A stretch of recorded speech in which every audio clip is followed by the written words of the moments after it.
Listo. Muchas gracias. Entonces les decía que voy a leer algunos de los nombres de estas personas que han sido asesinadas en el transcurso de este paro y para ello en un minuto como homenaje a ellos. Ginson Andrés Angulo Rodríguez fue asesinado en Cali el 1 de mayo, presuntamente por el SMAT. Santiago Andrés Murillo, asesinado en Ibagué, presuntamente por la policía ese mismo día. Brian Niño, asesinado en Madrid, Cundinamarca, presuntamente por la policía.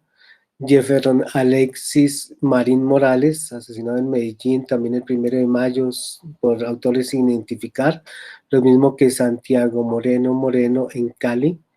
Jonathan Alex Quiñones, asesinado en Cali el 1 de mayo también por autores sin identificar. Andrés Angulo, asesinado en Cali por agentes de la policía, presuntamente. Un hombre en el Parque de Jovita sin identificar en Cali el 2 de mayo, también por agentes sin identificar. Nicolás Guerrero, asesinado en Cali el 3 de mayo por agentes del GOES presuntamente. Y bueno, sigue la lista y espero que en algún momento podamos, ojalá, parar de esta masacre y de tener que hacer este ejercicio. Les agradezco su atención. En consecuencia, los dejo con María Jimena Lobo Guerrero, quien va a coordinar esta sesión sobre los monumentos que me incomodan. María Jimena. Gracias, profesor Carlos. Muy buenas tardes para todos. Qué bueno que se hayan podido sumar a este encuentro, a este rato o espacio que hemos creado para conversar a propósito de uno de los tantos temas que nos interesa pensar, discutir, sobre que nos interesa reflexionar en el marco de este paro nacional. Y es uno que ha resultado, conversamos con el profesor Carlos, algo novedoso, y es el de los monumentos en espacio público. Novedoso en nuestro contexto, porque por supuesto no es reciente en panorama pues, más amplio. Yo quisiera, de alguna manera, entonces, introducir o hablar un poquito del contexto o la razón de ser de este espacio. Venía diciendo, pensaba a propósito de todos estos monumentos que han caído en los últimos tiempos, pero no solamente aquí en Colombia, sino en otras partes del planeta, en el marco, pero ciertamente en el marco del paro nacional. Hemos tenido ya varias, diría yo, decenas de conversaciones, de charlas, de foros, de un largo etcétera, de encuentros de este tipo para hablar sobre este tema, pero al tiempo que han sido muchas, al menos a mí me resultaba importante pensar desde una perspectiva más local, más regional, más del contexto en el que nos encontramos nosotros. No obstante, puede que en este momento estén conectadas personas en otras partes del país, pero esto lo menciono porque ciertamente las personas que nos acompañan, los profesores que nos acompañan el día de hoy, son conocedores de la región, del departamento de Caldas. Y pues aquí tuvimos al inicio de las manifestaciones, creo que incluso fue el 28 mismo, una de estas tantas caídas. Figura precisamente en el póster, en la imagen que sirvió pues, para difundir el evento. Entonces, bueno, esa es entonces la razón de ser o la forma en la que surge este encuentro. De alguna manera, un poco en términos metodológicos, lo que hicimos fue preparar, o sea, cada participante va a tener un espacio de entre 10 a 15 minutos para expresar sus puntos de vista, preocupaciones, reflexiones con respecto al derribamiento de las estatuas, ciertamente que sabe el Alcázar, pero pues muchas otras, sobre quema de los edificios patrimoniales en general, todas estas manifestaciones en plazas públicas, espacios públicos que de una u otra forma tienen que ver con el inventario patrimonial de la nación. Lo que hicimos fue pensar o reflexionar a partir de unas preguntas que resultaron de alguna manera orientadoras, y yo quería compartirlas con ustedes para que también pues estuvieran ustedes sintonizados con pues la dinámica del encuentro, la forma en la que se fue tejiendo y eventualmente pues las reflexiones que nuestros invitados nos van a compartir el día de hoy. Las preguntas fueron: ¿por qué caen los monumentos? ¿Qué sucede cuando los discursos patrimoniales tradicionales son cuestionados? ¿Cuál es el lugar de la memoria histórica en todo este asunto? ¿Cuáles podemos imaginar como otras prácticas de memoria? Ahora que han sido derribados todos estos monumentos, la pregunta, una de las tantas preguntas obligadas ha sido, bueno, ¿y qué hacemos con ellos? Entonces, ¿cuál de eso debería ser el futuro de todos estos monumentos? ¿Podemos entender el patrimonio cultural como legítimo o es el discurso patrimonial un discurso legítimo? ¿Quién tiene la competencia para decidir sobre el espacio público y cómo ejerce esa competencia? Y podríamos entender estos actos contra, entre comillas, el patrimonio como procesos de despatrimonialización. Estas, como les menciono, fueron las preguntas que guiaron o que sirvieron a nuestros participantes pues, para pensar a la luz, por supuesto, estas, más las que ellos mismos pues seguramente pueden tener, o todos ustedes pueden tener en este momento, son las que nos unen en este espacio. Entonces, yo ahora voy a dar paso a cada uno de nuestros participantes pues, para que comparta esas reflexiones, esos pensamientos. Habría que decir entonces que cada uno de ellos va a presentar y al final yo voy a estar muy atenta al chat, yo voy a recoger preguntas, comentarios y al final de las intervenciones damos paso a las preguntas, a los comentarios. Pueden dejarlas, como digo, por el chat, pero también, por supuesto, muy invitados, bienvenidos a levantar la mano para formularlas de viva voz. Bueno, entonces, nuestra primera invitada del día de hoy, las damas primero, es la profesora María del Pilar Sánchez Beltrán, o Pili, como prefiere que la llamen. Ella es arquitecta de la Universidad Javeriana, magíster en restauración de monumentos arquitectónicos por esta universidad y doctora en arquitectura por el Bartlett School of Architecture del University College London. En este momento, actualmente es profesora asociada de la Universidad Nacional de Colombia, sede Manizales, pero desde hace 16 años, pero antes estuvo vinculada a la sede de Bogotá, de esa misma universidad, y a la Universidad Javeriana. Actualmente es profesora investigadora en conservación del patrimonio e historia arquitectónica y urbana. Su área de especialización es la arquitectura y la herencia latinoamericana moderna del siglo XX y en particular la colombiana. Pili ha participado en proyectos arquitectónicos y urbanos, especialmente relacionados con patrimonio construido en España, Japón y Colombia. Fue subdirectora técnica del Instituto Distrital de Patrimonio Cultural de Bogotá y sus intereses en la investigación en arquitectura están ligados a la construcción de identidades, especialmente en el caso colombiano, el contexto latinoamericano y al patrimonio moderno.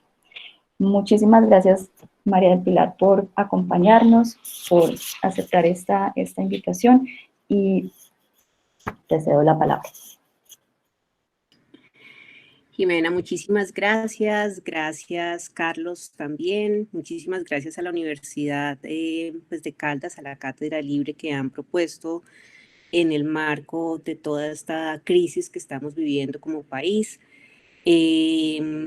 Gracias también a Albeiro y a Norman David que nos van a acompañar ahora.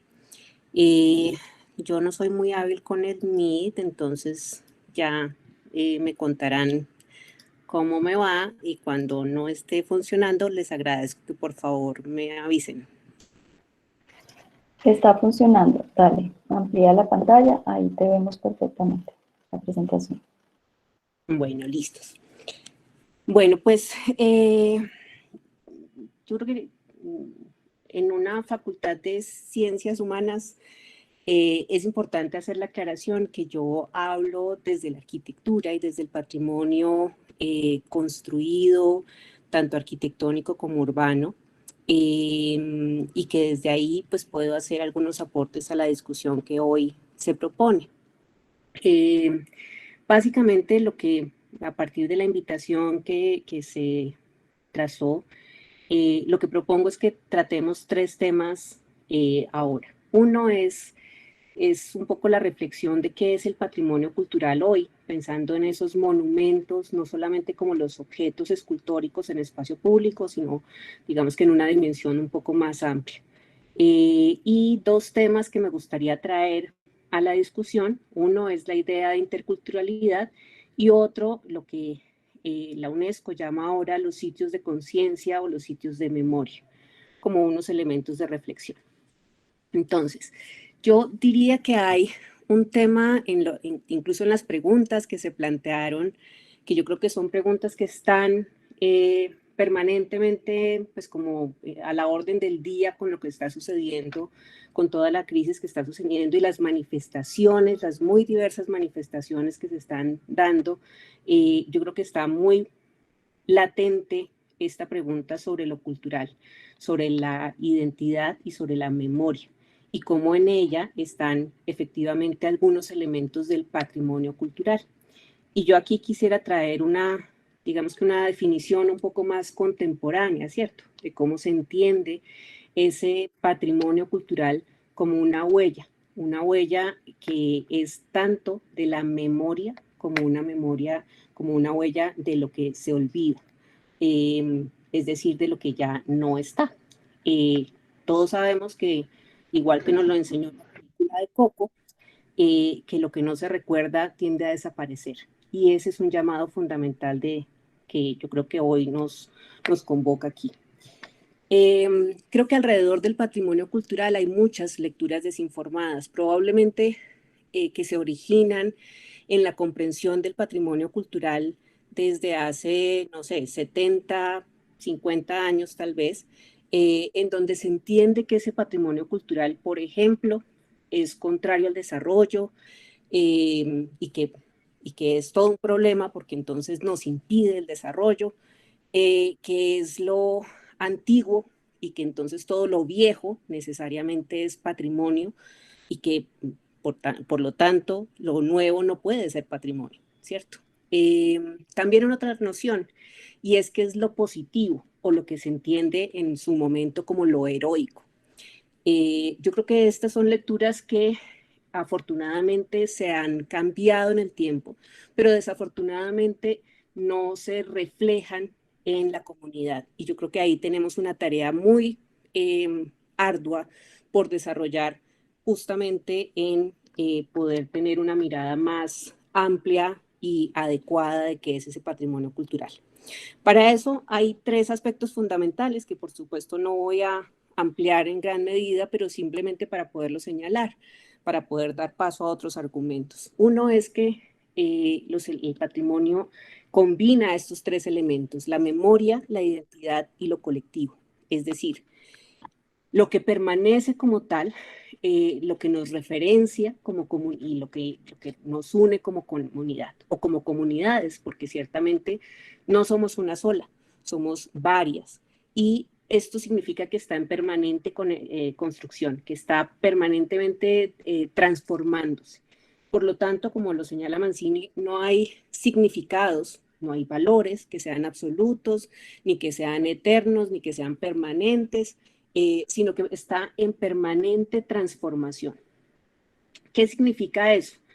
Que la mirada del patrimonio hoy en día es una mirada que reconoce lo colectivo, ¿cierto?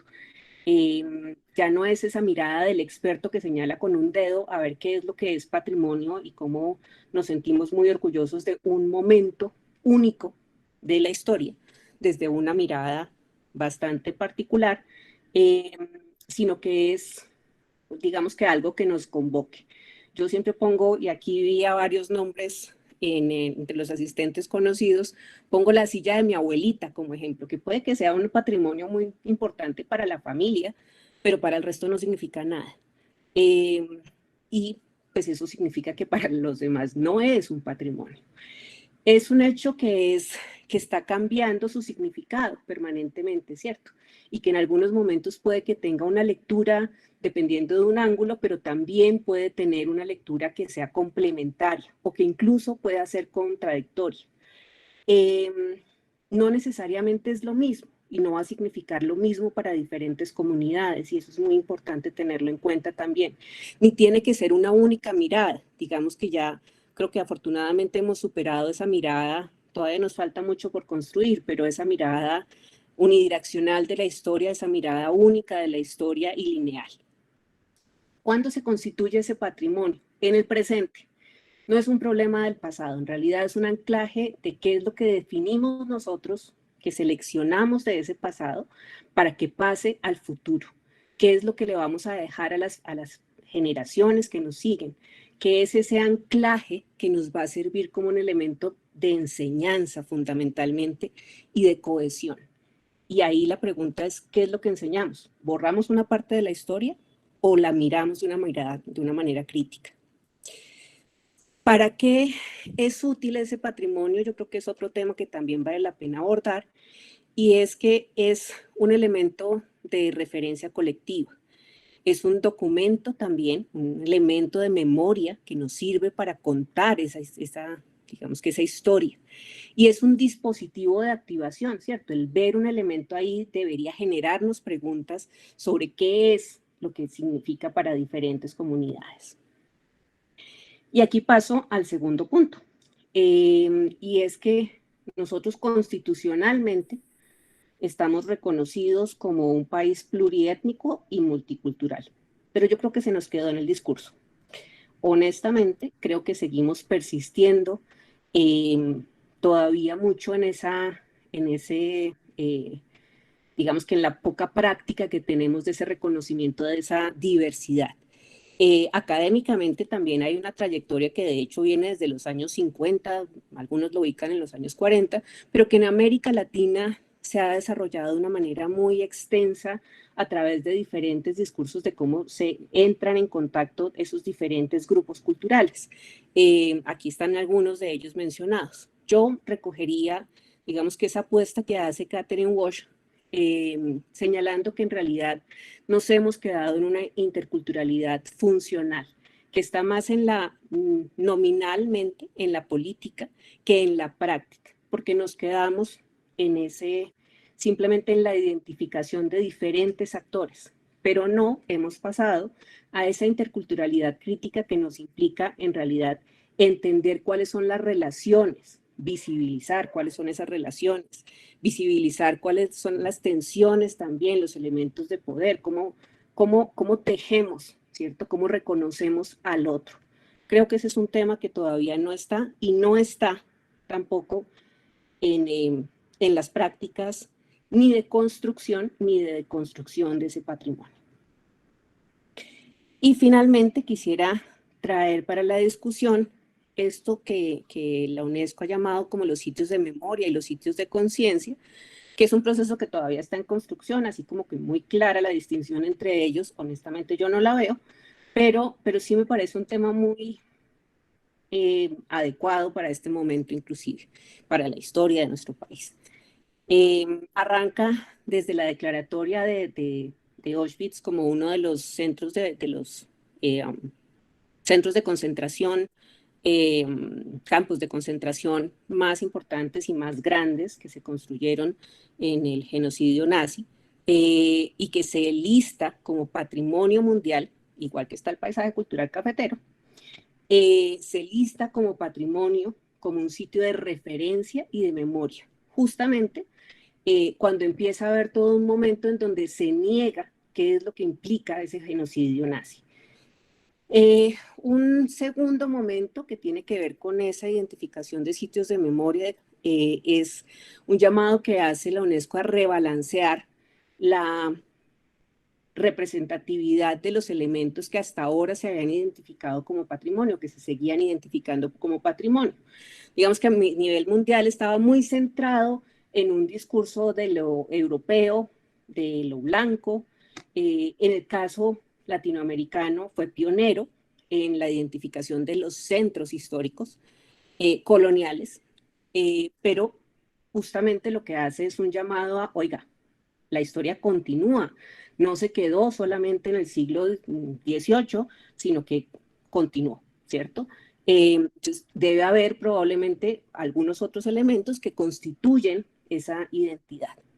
Y finalmente, el documento que se genera el año pasado, que hace un llamado a la reflexión de cómo identificar dentro de esa historia que se construye permanentemente la memoria del conflicto reciente, teniendo en cuenta que, por ejemplo, parte de lo que se ha hecho como elemento de conflicto ha sido atacar los puntos que se identifican que se localizan como elementos de identidad del oponente.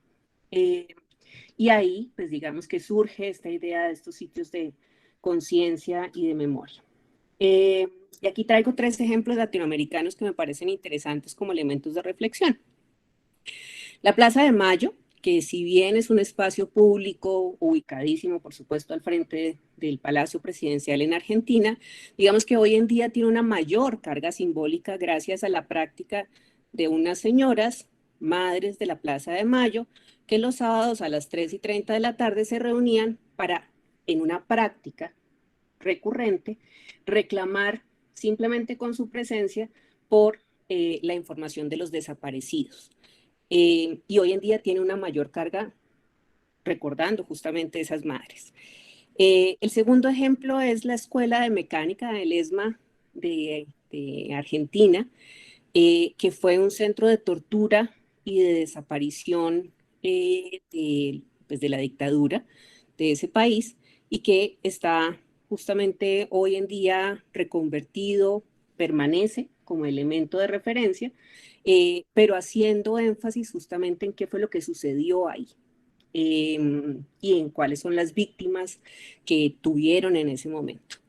Y finalmente, una obra que como obra artística y como manifestación me parece absolutamente poderosa, y yo quisiera que mucha más gente en Colombia lo conociera, que es la obra de Doris Salcedo, que es Fragmentos, que lo que hace es una creación de un espacio casi que sagrado a partir de la ¿cómo se llama? Fundición de las armas entregadas en el proceso de paz con las FARC.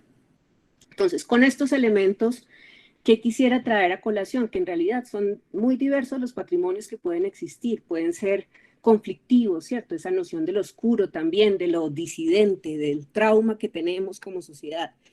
¿Qué es lo que invita? Invita a unas narrativas que son alternativas, a visibilizar una diversidad que se necesita, que es cierta, que permanece en nuestra sociedad y que tratamos de negarla desde todas las esquinas, a explicar esas diferentes posturas, a estimular una interpretación que sea informada y que permita justamente esa lectura desde la comunidad, no de que de algo que mencionaba Juan Carlos, ay, se me acabo de olvidar el apellido,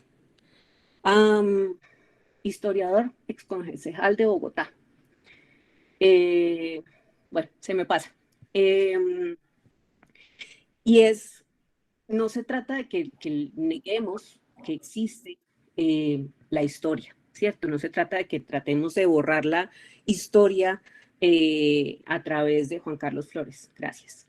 Que tratemos de borrar la historia borrando los monumentos, ¿cierto? Tal vez no nos conviene, tal vez lo que nos conviene más bien es generar unos nuevos elementos de referencia o informar sobre qué es lo que significan esos que están ahí. Y en ese sentido, me encanta esta intervención que hace Pinta Resiste en un rompoint en Manizales, en el sector de Milán, que es una invitación justamente a tener ese giro de nuestro, y un reconocimiento de esas diferentes historias que nosotros tenemos. Para terminar, simplemente un llamado que es que el patrimonio hay que mantenerlo en esa idea de que puede ser muy sencillo, puede ser igualmente complejo, ¿cierto? Pero significa que hay que informarlo, que hay que documentarlo, significa que hay que enriquecerlo con esas diferentes miradas y que son elementos que necesariamente tienen que tener una continuidad para que se entienda hacia el futuro. Yo con esto terminaría. Muchísimas gracias.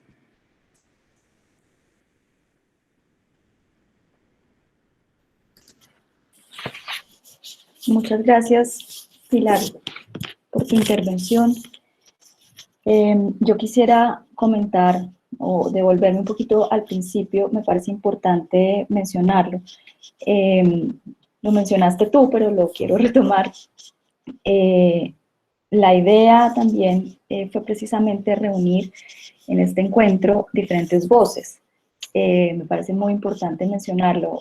El patrimonio, yo a veces les comento a los estudiantes, el patrimonio en buena medida, o al menos hace ya, no sé, en sus inicios fue el de dominio de los arquitectos, de alguna manera territorio casi sagrado, y me parecía muy importante entonces contar con esa voz. Pero aquí hay un llamado importante a pensarnos la historia, el tema de la memoria, que tú lo acabas de mencionar, de lo que es visible, de lo que es invisible, de cómo se construye o se deconstruye, en fin. Y por eso entonces la presencia del profesor Albeiro. Pero también esta voz tan necesaria e importante, yo la he visto también en muchos otros encuentros, porque pues básicamente yo creo que casi que esto es posible en la medida en que fueron grupos indígenas en nuestro territorio los que pues, se dieron a la tarea de derribar estos monumentos. Y por eso entonces quise invitar a alguien que pues no sé, expresara desde el sentir, pensamiento, reflexiones de las comunidades indígenas, pero además locales, que compartiera con nosotros, y por eso la razón de ser de Norma. Me parece muy importante esa aclaración. Muchas gracias, María del Pilar, por tu presentación. Muy interesante. Bueno, al final vamos a tener espacio para los comentarios, preguntas, pero pues si quieren ustedes pueden ir, como les dije al principio, consignando por el chat. Damos paso entonces al profesor Albeiro Valencia Llano. El profesor Albeiro es licenciado en Ciencias Sociales de la Universidad Santiago de Cali y doctor en Historia por la Universidad Estatal de Moscú. Su extensísima hoja de vida académica y profesional también incluye su paso como profesor titular de la Universidad de Caldas, sus membresías en la Academia Colombiana de Historia Eclesiástica y en la Academia Caldense de Historia, y una innumerable serie de publicaciones en libros, artículos de revistas regionales, nacionales e internacionales, todas girando en torno al tema de la historia regional de Caldas. Sus trabajos de investigación le han hecho merecedor de un amplio número de reconocimientos, condecoraciones, destacándose de su premio a la investigación en el área de ciencias humanísticas y sociales que le confirió la Universidad de Caldas, el Premio Nacional de Periodismo Simón Bolívar, en el campo Mejor Aporte Original al Periodismo en Prensa, y el primer premio en el concurso de literatura de Caldas, modalidad de Historia. En 1988 fue declarado profesor distinguido de la Universidad de Caldas, también ha sido condecorado por el Instituto Caldense de Cultura y recibió en 2005 la Orden del Centenario Caldas 100 años. En 2016 fue condecorado con la Orden Alejandro Gutiérrez. Profesor Albeiro, muchísimas gracias por estar esta tarde-noche con nosotros. Le cedo entonces la palabra. Bueno, muchas gracias por esta invitación y gracias a las personas que están presentes allí. Veo en el listado muchos amigos, muchas personas conocidas, amigos y amigas. A ver, lo que pasa es que María del Pilar puso un punto bien interesante que me cambia el libreto, pero Voy a hablar primero del tema inicial, por qué tumban las estatuas, y luego, si tengo posibilidad, voy a hacer referencia a lo patrimonial que expuso María del Pilar, haciendo mención al paisaje cultural cafetero, porque es un tema bien interesante. Me he movido por muchas regiones de los 4 departamentos del paisaje cultural cafetero y entonces ahí me encuentro con María del Pilar Sánchez, me encuentro con arquitectura, me encuentro con el patrimonio cultural tangible, sobre todo, pero también con el intangible, me encuentro con las comunidades indígenas, con los afrodescendientes, etcétera. Un tema tan absolutamente interesante que si tengo tiempo ahora haré referencia. De las cosas interesantes de esta pandemia es que yo pueda charlar con ustedes, que ustedes me puedan ver, que yo pueda regresar, digamos, a la universidad.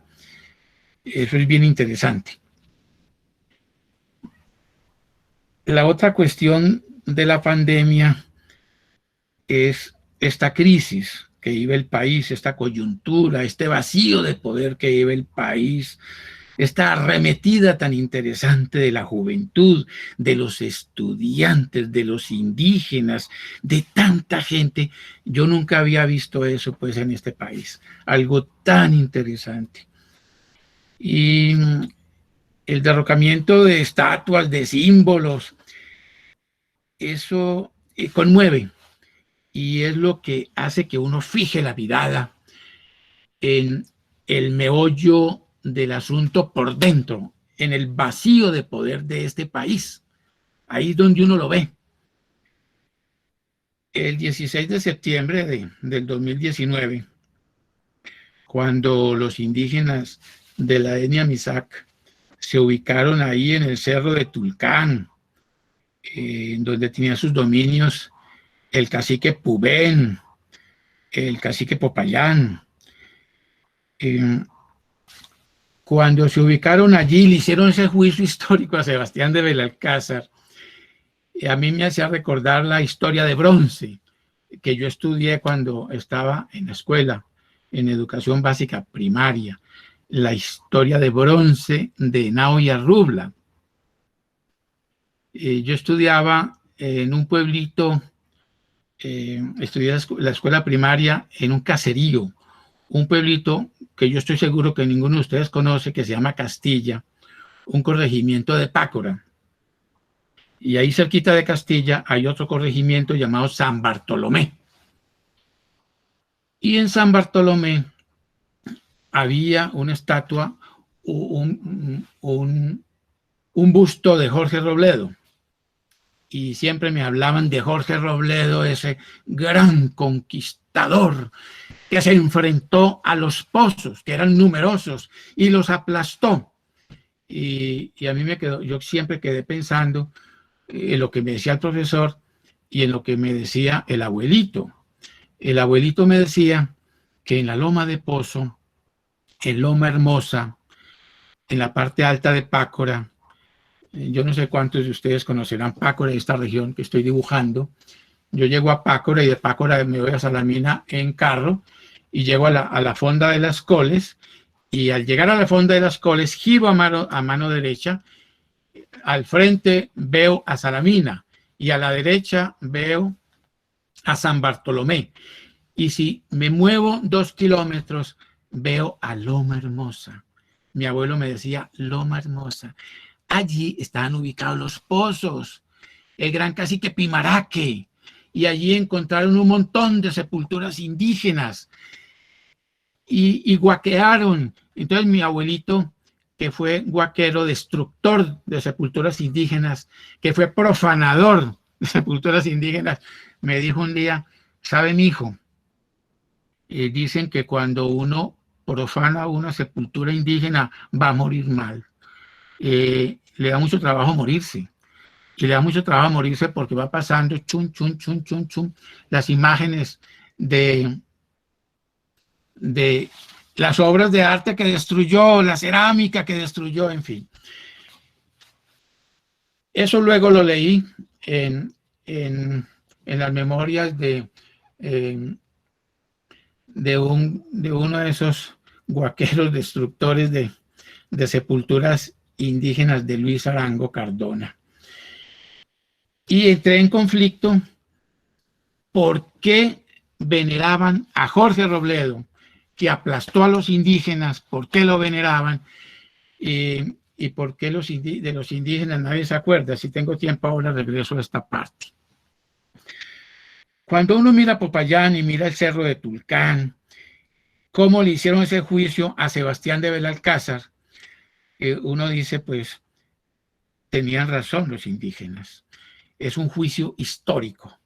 Una cosa es el año 1934-35, cuando empezaron a pensar en un monumento en esa época a Sebastián de Belalcázar y al cacique Pubén. Para el cacique Pubén no hubo plata, pero para Sebastián de Belalcázar sí hubo plata. Y levantaron esa estatua. Es una ofensa, es una bofetada, es un golpe a la memoria de los indígenas. Es decir, Sebastián de Belalcázar, si uno mira la historia, ¿por qué lo condenaron allí los indígenas cuando el 16 de septiembre derribaron esa estatua? Pues por genocida, porque despojó a los indígenas, porque en la parte más poblada de ese valle de Pubenza levantaron a Popayán y fueron acabando con 100.000 indígenas. Había 100.000 indígenas en esa zona, de modo que es un juicio histórico. Una cosa es la mirada de la gente de Popayán en 1935, 36 y 39, y otra cosa es la mirada de la gente de hoy. Hoy, en una coyuntura de crisis. Y ahora nos vamos para el derrumbamiento el 7 de mayo de este año de don Gonzalo Jiménez de Quesada, muy bien ubicado allí en la plazoleta del Rosario. Pero ¿quién era él? ¿A quién se enfrentó? ¿Con qué nación tan grande? ¿Qué nación acabó? Entonces, es un símbolo de la conquista. Es decir, ese símbolo de la conquista de Gonzalo Jiménez de Quesada cayó hoy, en medio de la pandemia, pero en medio de una crisis social impresionantemente interesante. Una crisis social que mostraba el país, o que muestra el país en carne viva. Es decir, los indígenas pusieron el dedo en la llaga. Esa es la parte, pues, que yo quería resaltar. Esa es una cosa. Otra cosa es el derrumbamiento o la profanación o el ataque a un monumento, el de Antonio Nariño, en Pasto. Eso es otra cosa, es diferente. Cuando se hizo ese ataque a la estatua de Antonio Nariño, a mí me llamó la atención, yo como historiador, y a la Academia de Historia de Nariño le llamó la atención, porque ¿quién era Nariño? Nariño fue un precursor de la independencia, y Nariño, para organizar el ejército y para tratar de someter a Quito, tuvo que pasar por Pasto, que era la garganta, o es la garganta que controla el sur. Y cuando llegó en mayo de 1814 a Pasto, en las afueras de Pasto, en los ejidos de Pasto, lo vencieron, la gente de Pasto, el ejército venció a Antonio Nariño, porque Pasto, por supuesto, ustedes saben que estaba de parte del rey, estaba contra la independencia, pero por una serie de razones válidas. Entonces, Nariño fue hecho prisionero y fueron los mestizos y los criollos los que trataron por todos los medios de no entregar al general Nariño a los españoles, porque si entregaban a los españoles lo fusilaban. Entonces lo escondieron como 9 meses, lo escondieron, no, lo embolataron para que no le echaran mano y fusilaran a Antonio Nariño. Entonces fue un precursor de la independencia. A los 9 meses lo mandaron a Quito, y de Quito a Cádiz. A los 4 años regresó a la Nueva Granada, ya muy enfermo. estos son dos hechos diferentes, son dos hechos históricos diferentes que no se pueden comparar.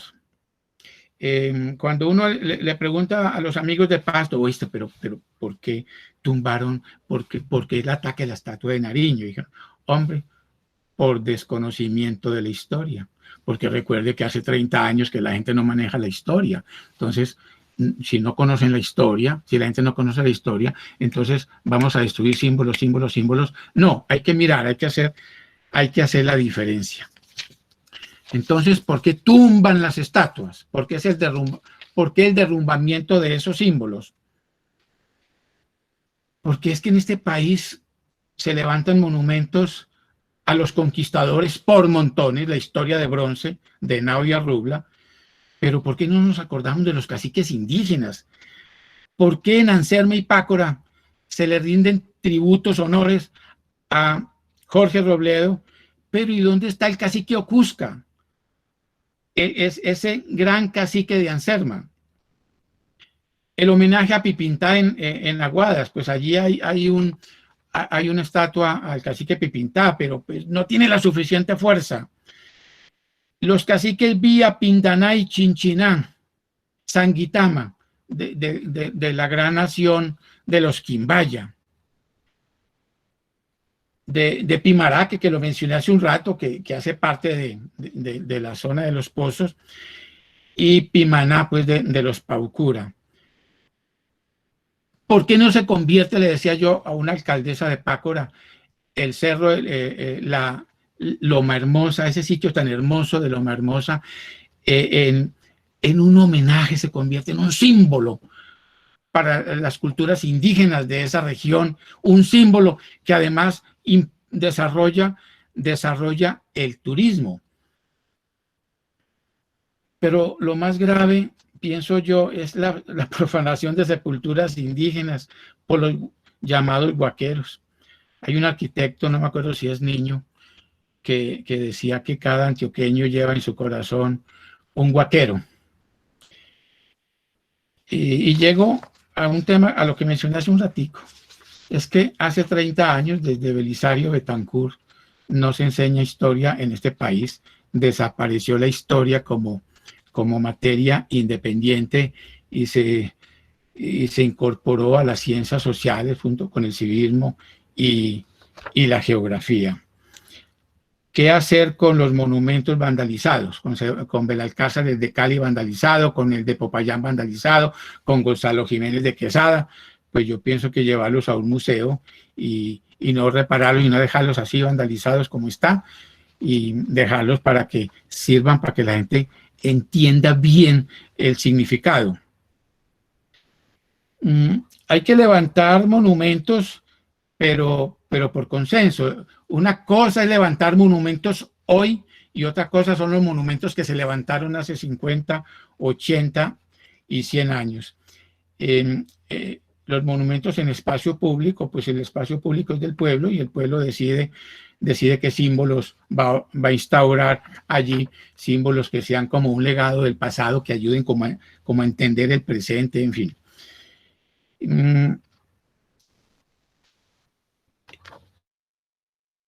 María del Pilar hace un rato y mencionaba, pues creo que mencionó los periodos. Uno mira que cada periodo histórico, cada momento, el prehispánico, el colonial, el republicano del siglo XIX, el republicano moderno del siglo XX, en fin, tiene sus propios símbolos, la propia mirada, digamos, la propia mirada al patrimonio. Pero hoy en día hay un patrimonio que nos olvidamos mucho, que es un patrimonio que lo tienen en cuenta las comunidades indígenas y los afrodescendientes, que es la tradición oral, los gustos, la música, los sabores, las fiestas, los bailes, los mitos, las leyendas, ese tipo de tradiciones que cuando uno empieza a estudiar el carnaval de Río Sucio, que incorpora no solamente a Río Sucio, sino a Supía, a las comunidades indígenas, los afrodescendientes de Guamal, en fin, uno se empieza a meterse y ve a la figura del diablo, se mete el diablo, y uno en esa figura del diablo, uno ve que no es el diablo blanco, sino que ve un diablo que es de pronto Jijarama, digamos, ¿no? De pronto Jijarama, de pronto el jaguar, en fin. Uno mira el periodo republicano del siglo XIX y nos encontramos con un desprecio hoy por caminos de herradura del siglo XIX, puentes, calles empedradas. En Arma, ahí cerquita de Arma, hacia el río Cauca, hay unos potreros y uno coge un asadón y mira el potrero, raspa un poquito, quita el prado, 30 centímetros y se encuentra con unas callecitas empedradas. Eso lo ve uno todavía en Arma. Y ni hablar de las bellezas que se ven en las comunidades de Cañamomo, Loma Prieta, San Lorenzo, La Montaña, Escopetera, Pirza, y en fin, que afortunadamente los indígenas son muy celosos. Yo lo que conocí de esta zona era porque era amigo de Gabriel Campeón hace como 25 años o 30 y me llevaba a pasear por todos esos sitios. Hay hoy en día unas casonas que están destruyendo, que están tumbando los documentos notariales, documentos parroquiales, documentos municipales, sobre todo los municipales, muchos están perdiendo. Hay trapiches paneleros que hay que cuidar, molinos de pisones que hay que proteger, que hoy en día hacen unas piezas de museos bien interesantes. A ver, hoy en día hay que tener en cuenta la multiculturalidad, la diversidad. Y miren la diferencia de ciudades. Mire cómo se comporta el movimiento, este gran movimiento que hay en Colombia, en Bogotá, en Cali y Medellín. Y uno mira el ejemplo de Cali. Yo estudié en Cali, en la Universidad de Santiago de Cali, estudié en Guacarí, en la Normal Superior Miguel de Cervantes Saavedra, pero yendo al caso de Cali, uno observa cómo ha cambiado la Cali de hace 40 años, cuando yo estudiaba allá, a la Cali de hoy. ¿Cómo llega la gente del Pacífico? ¿Cómo llega la gente de Pasto? ¿Cómo llega la gente de Caldas, Quindío, Risaralda? ¿Cómo llega la gente de Antioquia? En fin, y el caleño se va quedando en minoría en Cali y el vallecaucano se va quedando en minoría. No sé, yo pienso que dejaría esta parte hasta aquí. Si tengo tiempo de contratico, si hay posibilidades, me gustaría tocar algo de lo que planteó María del Pilar Sánchez, pero relacionado con paisaje cultural cafetero. Muy bien, profesor. Sí, desde luego. Más adelante vamos seguramente a tener el tiempo o espacio para conversar sobre este tema que usted señala.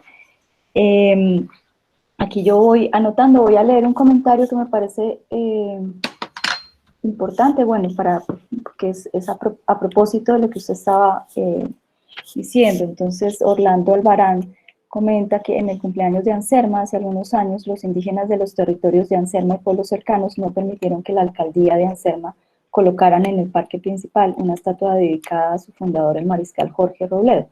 Creo que fue una gran hazaña de los pueblos originarios de esos territorios, que pienso se conectan pues, con lo que decía María del Pilar, con lo que usted viene diciendo acerca de cómo los tiempos van cambiando, hay otro tipo de preocupaciones, otro tipo de reflexiones con respecto a, y bueno, lo estamos viendo en el marco del PARE, con respecto a la presencia de figuras, de estatuas que se convierten entonces en monumentos, se piensan diferente. Bueno, vamos entonces ahora a darle paso a nuestro tercer invitado, es Norman David Bañol Álvarez. Yo no sé si te estoy... es que tengo un segundo. Tengo que... No te veo todavía. Norman, si está, ya te veo. ¿Cómo estás?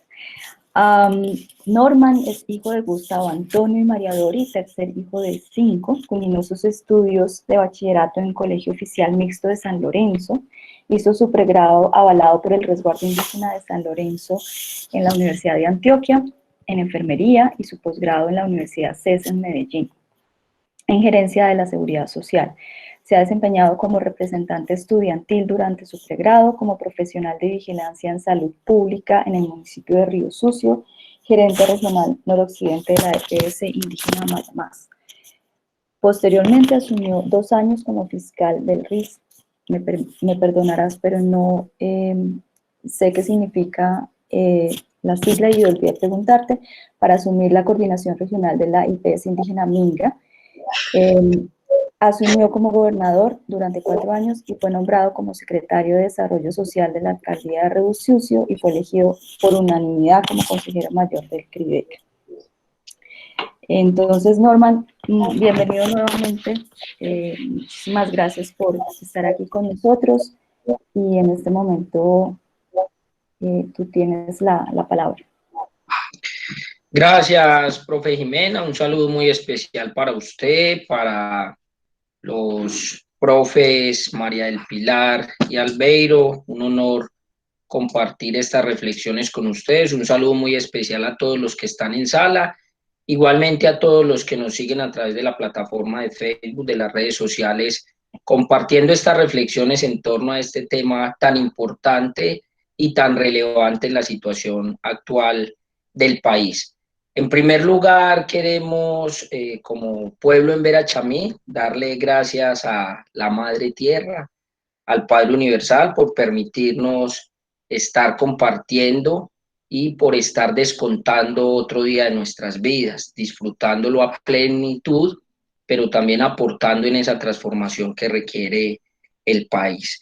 Bien, antes de referirme a, digamos, a las preguntas orientadoras, también quisiera, en línea de lo que planteó el profe Carlos en su apertura y en honor a los jóvenes que nos han demostrado el valor de la resistencia civil y pacífica en Colombia, también quiero evocar el espíritu de Andrés Córdoba Tamaniza, un joven de 17 años en Verachamí, que fue asesinado, según nuestra percepción, con ocasión de la persecución sistemática por salir a defender los derechos no solo individuales, sino colectivos como comunidad indígena. Un joven que estaba en 8º grado, que marchó en el municipio de Belalcázar días después de la marcha, fue raptado,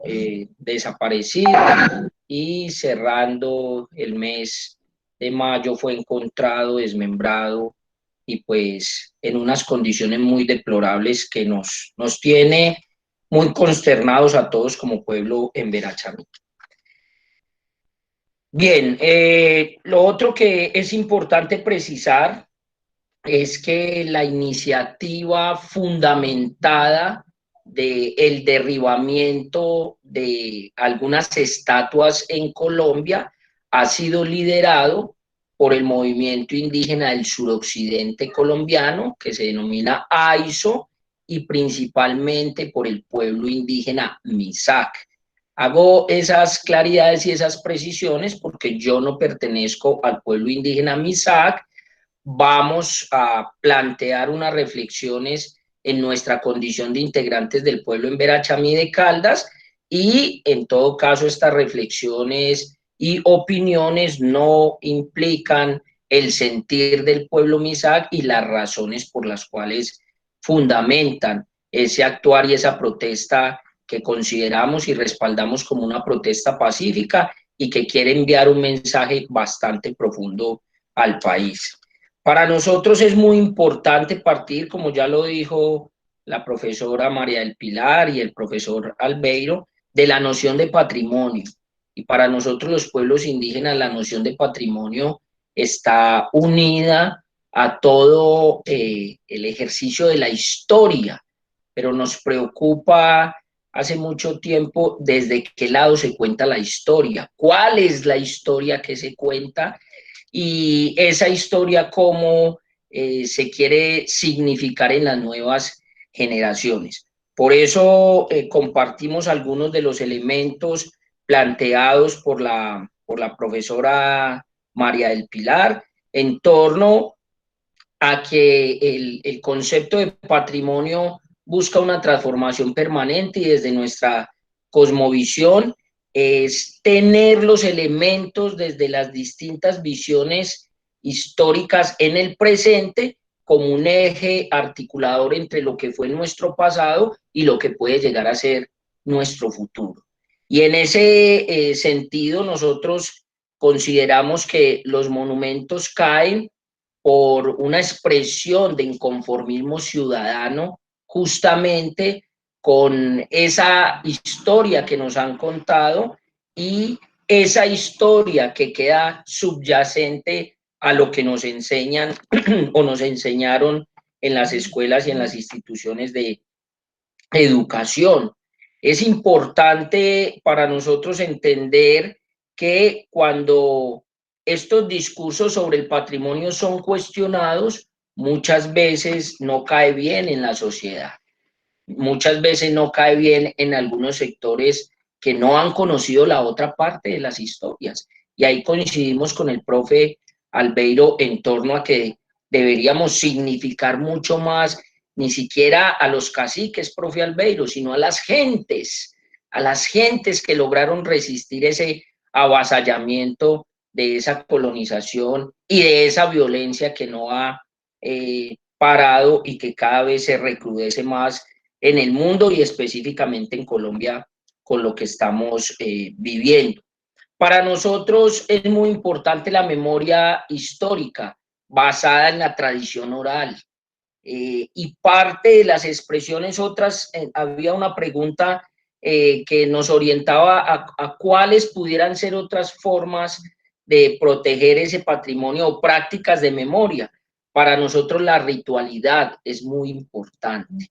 La ritualidad, las ceremonias ancestrales que nos permiten conectar elementos de lo intangible con los elementos que tenemos en esta madre tierra, rodeados por nuestros espíritus. Y allí nosotros encontramos un patrimonio intangible, un patrimonio inmaterial que no es solo de quienes practicamos dichas ceremonias y hacemos dichas prácticas culturales, sino en este caso de toda la comunidad caldense y de toda la humanidad, porque cuando se trabaja en clave de medicina tradicional y medicina ancestral, no se trabaja solo por unos pocos, sino que se entiende el colectivo como especie.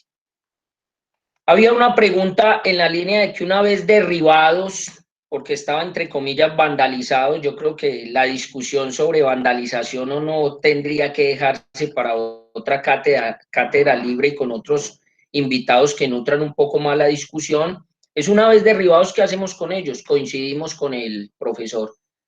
Muy bien, llevémoslos a un museo y narremos esa historia desde las distintas visiones para que entendamos que tenemos que buscar nuevas apropiaciones de la base comunitaria respecto a lo que implica el patrimonio para nuestra sociedad colombiana, que aún con todas las diferencias que tenemos le seguimos apostando a una república unitaria, pluriétnica y multicultural, aunque pareciera ser que solo está escrita en la Constitución y realmente en la práctica no se desarrolla con mucha frecuencia.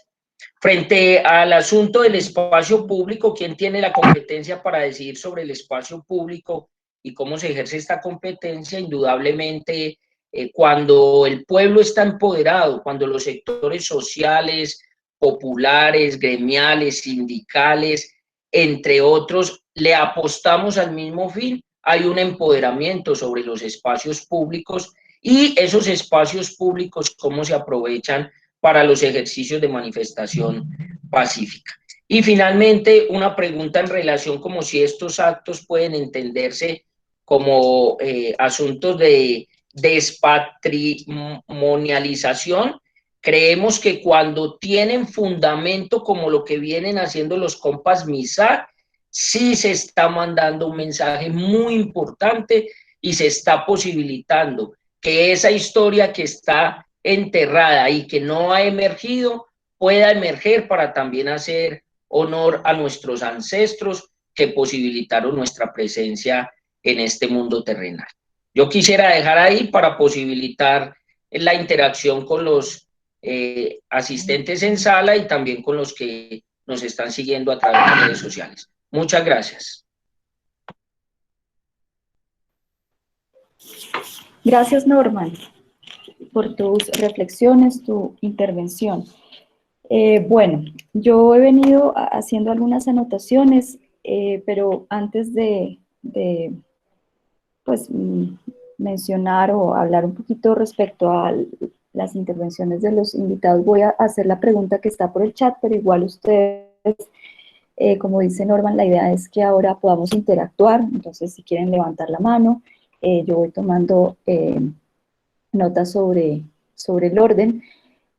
Voy a leer una pregunta que está por el chat desde hace un ratito a propósito de la intervención del profesor Albeiro.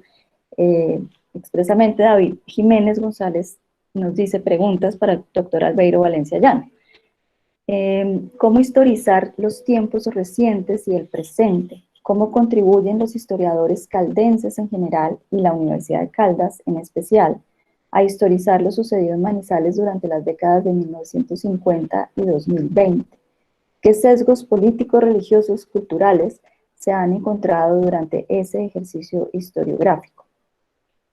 Y la segunda, es momento de hacer una historia crítica sobre el departamento de Caldas que incorpore, número 1, una visión marxista o contrahegemónica de la historia semejante a lo que han manejado historiadores como E.P. Thompson o Ranit Juha, y número 2, un balance de algunas figuras de la política conservadora local como Aquilino y Silvio Villegas o Gilberto Alzate Avendaño, desde valores democráticos como el pluralismo, la tolerancia política y el reconocimiento de minorías étnicas y sociales.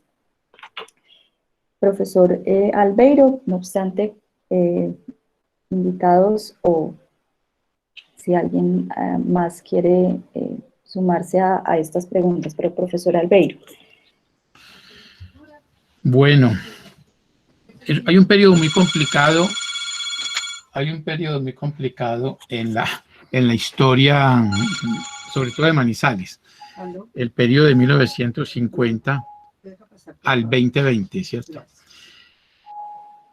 ¿Por qué? Porque es que 1950 es nada menos que la violencia, y muchos patricios caldenses, pero sobre todo de Manizales, contribuyeron a la violencia, ¿no? Muchos patricios, algunos de la llamada escuela greco-caldense o grecolatina.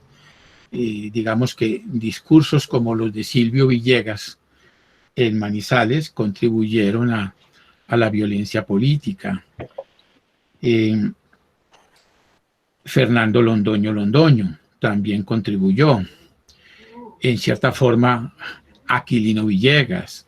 En fin, estos personajes que tenían un discurso florido, con muchas citas de Grecia y de Roma, que tenían un gran periódico que era La Patria, que retumbaba en todo el país, digamos que de allí salía, pero aquí lo complicado es que si Manizales no sufrió mucho de la violencia política porque los patricios no dejaron que la violencia política se apoderara, digamos, de Manizales, sí se llevó la violencia a otros sitios, a Arauca Liberal o al norte de Caldas o al oriente, en fin. De modo que hay un sesgo político. Bueno, y está la cuestión religiosa. Está la cuestión religiosa desde antes. Recordemos 1925, la división de la Iglesia Católica de Manizales entre Monseñor Darío Márquez, que era el párroco de la Inmaculada, rector del seminario y la otra parte del clero. Hay una división y un porcentaje muy alto del clero, pues bueno, casi todo era conservador, de ideología conservadora, y otro porcentaje simpatizaba con las ideas liberales, pero mutis. Hay un aspecto y es el enfrentamiento de Monseñor Darío Márquez. Yo estoy hablando de 1925-30, porque es que la pregunta que hizo, creo que fue David Jiménez, que la planteó, es, habría que tomar la raíz desde antes, desde 1925 y 30 empieza las bases para esa violencia política, cuando va a declinarse el régimen conservador y va a empezar con Olaya Herrera el régimen liberal. Digamos que desde aquí se está gestando lo que va a ser la violencia política. Entonces Darío Márquez se enfrenta también con la logia masónica Nieves del Ruiz, que era una logia muy progresista, que se preocupaba por el desarrollo del comercio, por el desarrollo de los talleres artesanales, por una prensa libre, por una prensa distinta. Estoy hablando de 1925, cuando en Manizales, solo en Manizales, hay 5 diarios para distintos grupos políticos. Bueno, el problema es que a mí no me pueden hacer preguntas porque yo hablo mucho. Voy a contestar la otra parte que me parece muy interesante, es la historia crítica sobre el departamento de Caldas. Mire, ahí está el profesor pues, Vladimir Daza, ahí lo vi hace un rato. Y tengo también a Orlando Albarán, que por ahí lo vi, Orlando Albarán, mi querido amigo, está Pompeyo, profesor Pompeyo. Y ustedes saben perfectamente, y los demás que me están escuchando saben perfectamente que muchas gracias, Jimena. Ustedes saben que en Caldas, la historia de Caldas tradicionalmente ha sido una historia muy hacia el lado, digamos, de la colonización antioqueña. Pues yo he sido una de las personas que ha trabajado el tema de la colonización antioqueña y me encuentro con que la colonización antioqueña, que está la novela rosa, por un lado, sobre todo cuando los colonos entran a la selva, selva del Estado, pero está la otra historia dura, cuando viene el enfrentamiento de los que presumen ser dueños de la tierra y cuando entran a los resguardos, a dividirse los resguardos, a amañarse en los resguardos, Cañamomo, Loma Prieta, San Lorenzo, La Montaña, esa zona indígena tan grande de Quinchía que acabaron prácticamente con las comunidades indígenas de Quinchía. Y hay otra historia que se ha trabajado poco, es la historia caucana, la historia alrededor del Río Sucio. Es que el Río Sucio es muy antiguo. La historia del Río Sucio no empieza en 1819, es desde antes está la historia del Río Sucio. Y Anserma, que Anserma nunca desapareció, así la hayan trasladado al Valle del Cauca, entre 1700 y 1715 Anserma, mucha gente se quedó, la gente pobre, mineros independientes, en fin. Pero está la otra parte del territorio, el territorio del Tolima, un territorio donde acabaron rápidamente con las comunidades indígenas, con los amanaes, con los patangores. La gente dice pantágoras, pero es patangoros. Acabaron con los patangoros. Y hay una historia muy bonita aquí en todo esto, que ahora pues ha venido trabajando por Nancy Applebaum. Hay un montón de historiadores que han venido trabajando, que los afrodescendientes, la gente de Guamal, que es una historia muy bella. Y hay otra historia desconocida, que es el resguardo, que es la Sociedad de Miraflores, una vereda de Pácora, una vereda del corregimiento de Castilla que pertenece al municipio de Pácora, cuando yo estudiaba en esa zona, cuando yo estaba en educación primaria, y yo me paseaba para ir al río Cauca por esta zona, y yo veía un pueblo muy bello de afrodescendientes, un color de la piel todo bello, descendientes de esclavos que habían llegado de Marmato, no era sino cruzar el río Cauca y empezaron a trabajar en estas minas y pues desafortunadamente los blanquearon, se blanquearon y se perdió mucha tradición cultural, se perdió mucho se perdió y eso es algo, pues, algo lamentable. Esa historia crítica apenas se está haciendo, esa historia crítica apenas se está construyendo. Ahí está el profesor Vladimir, que es profesor de la carrera de Historia y el Departamento de Ciencias Sociales y del programa de Ciencias Sociales de la licenciatura de la Universidad de Caldas. Yo no soy sino un humilde profesor pensionado. Y cuando Jimena me preguntó, déme sus datos, ¿qué datos voy a leer allá? Yo le dije, diga solamente Albeiro Valencia, historiador, miembro de la Academia Caldense de Historia. Y les voy a decir una cosa que es lamentable. Nosotros en la academia hemos hecho muchas publicaciones y hace por ahí como 15 o 20 años yo fui humildemente a la biblioteca de la Universidad de Caldas con mi revista Impronta, con la revista Impronta, con un libro, con los libros, hace 10 años sacamos Viajeros por el Antiguo Caldas y sobre los cronistas, un libro sobre los cronistas de Indias, en fin, cómo relatan los cronistas la historia de esta región, así los cronistas estén casados con el conquistador. De todo modo, hay algo de verdad allí, hay algo que vale la pena leer. Pero lo que les quiero decir es que yo iba a la universidad humildemente, un profesor jubilado, con las revisticas y con los libros, y me decían, profesor Albeiro, qué pena, aquí no nos caben esos libros, aquí no nos caben esa revista. Afortunadamente hoy en el día de ayer, se le entregó a la biblioteca de la Universidad de Caldas, a la Rogelio Salmona, se le entregó por parte de la Secretaría de Cultura una colección muy grande de autores caldenses. De modo, David, que no, hay que seguir trabajando. Aquí es papel de los profesores de las universidades. Muchas gracias, profesor. Yo estaba aquí tomando nota con respecto a, o he estado tomando nota con respecto a las intervenciones de ustedes y pensando en la pregunta que hace David.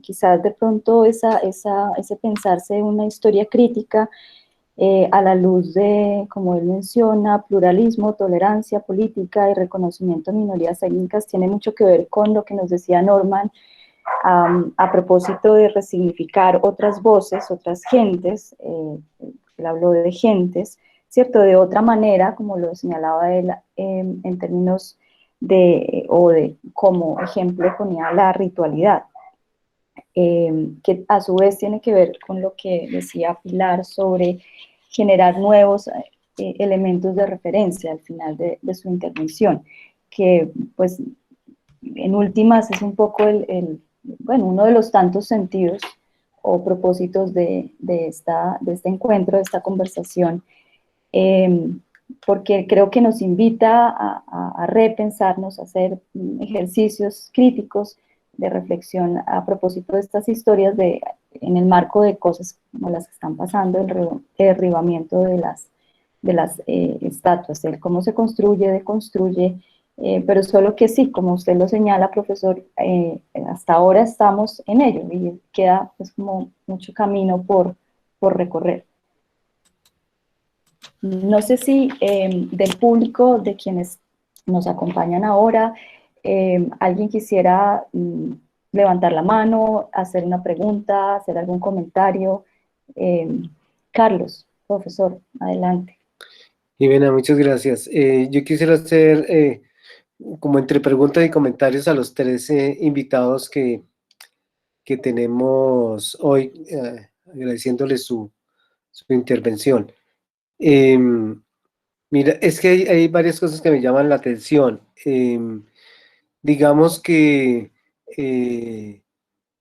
creo que hay diferentes formas de expresar el patrimonio, hay diferentes formas de expresar los monumentos y creo yo que los ejemplos que se han colocado aquí de Belalcázar y de Jiménez de Quesada, pues son monumentos que están exaltando guerreros. La forma como se están presentando son presentando guerreros, que es un poco lo que decía el profesor Albeiro Valencia, pues miércoles, es exaltar a la parte, digamos, avasallante y avasalladora y no a las víctimas. Y entonces en ese sentido pensaba cuando la profesora María del Pilar hace referencia a Doris Salcedo y los contramonumentos, pues ella de hecho está planteándose es un monumento que no exalte. Y presidente, por eso la idea del contramonumento y por eso la idea de fundir las armas en un piso que sea un espacio de duelo, como ella lo ha venido trabajando y que no está exaltando el poder de las armas. Digamos que siendo un monumento es una cosa totalmente distinta el sentido que se le da. Y recordaba también al maestro Rodrigo Arenas Betancur hablando de su Bolívar desnudo, diciendo, es que cuando él hace ese Bolívar desnudo están todas las dictaduras en América Latina y entonces está planteando, yo no quería un Bolívar militar, no, para nada, eso sería un mal mensaje, sino un Bolívar libertador y no hay nada más libre que la desnudez. Cosa que después, digamos, un mensaje que después va a trabajar en el Bolívar Cóndor de Manizales, esa idea del sufrimiento, el testimonio de su propio secuestro o el monumento hermosísimo del Pantano de Vargas, ¿no? Entonces, hay diferentes formas de exaltación de qué es lo que se quiere exaltar y en ese sentido, un poco la pregunta para la profesora María El Pilar es, bueno, me gusta la idea del profesor Albeiro Valencia, es el espacio público, es el espacio del pueblo y él decide qué hacer con él, pero si no estaríamos llamados a también a buscar una forma de representar, de objetivar la memoria en estatuas que tengan otro sentido y no la de los guerreros. Ya lo ha dicho el profesor Albeiro Valencia, el del lado de los líderes indígenas, lo dice también nuestro otro invitado, perdona, se me fue el nombre y lo perdí. Norman. ¿Cierto? Listo, gracias. Y es otra forma de representar esa historia y me gustaría oírla a usted, profesora María del Pilar. Bueno, ¿qué otras formas podríamos representar una historia que efectivamente se parezca más a ese deseo expresado en la Constitución Política del 91 de un país multiétnico y pluriétnico y multicultural? Esa sería como una primera parte. En relación con el profesor Albeiro Valencia, pues en estos días leí que no hay nada más variable que la historia pasada, ¿cierto?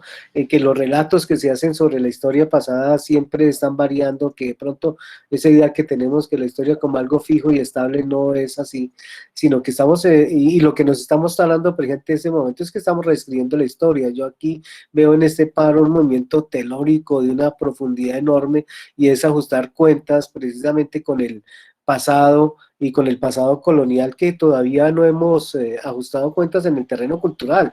De pronto en el político hubo un cambio de régimen político, pero en la cultura hay muchas cosas todavía que están allí pendientes por realizar. Y en ese sentido vi a alguien que hablaba del derribamiento de la estatua de Nariño y Nariño efectivamente digamos que la persona que defendía este hecho lo expresaba en el sentido de que Nariño igual estaba expresando y estaba simbolizando una élite criolla blanca que había desconocido precisamente los derechos de los indígenas y precisamente los indígenas pastos de una tradición larga sí, adoptaron, digamos, la posición realista porque simplemente dentro de los realistas encontraron un respeto por sus territorios que no lo encontraron precisamente en esa élite criolla que estaba haciendo el proceso de independencia. Entonces, un poquito que nos pudiera ilustrar y volver sobre esa discusión de esa relación de las élites criollas del centro del país con respecto a las comunidades indígenas del sur del país, que además han tenido una historia muy, muy importante, efectivamente. Y finalmente, digamos, para nuestro otro invitado, para Norman David, bien es cierto, digamos, que usted señala, digamos, la idea del patrimonio como el patrimonio oral, pero bueno, yo creo que también, de hecho, el profesor Albeiro también señala los caminos como una forma donde está también allí expresada la historia, y quisiera saber si usted de pronto nos podría ilustrar de algunas formas precisamente en las cuales más materiales y tangibles de guardar esa memoria más de las comunidades étnicas, en particular de Caldas, y también qué sería importante que en esa historia, en esa objetivación, en esos elementos más materiales pudiera y debería narrarse, para hacer también de nuevo como esa construcción de esa Constitución del 91 y darle mayor sentido y alcance a ese carácter pluriétnico y multicultural. Eso, muchas gracias.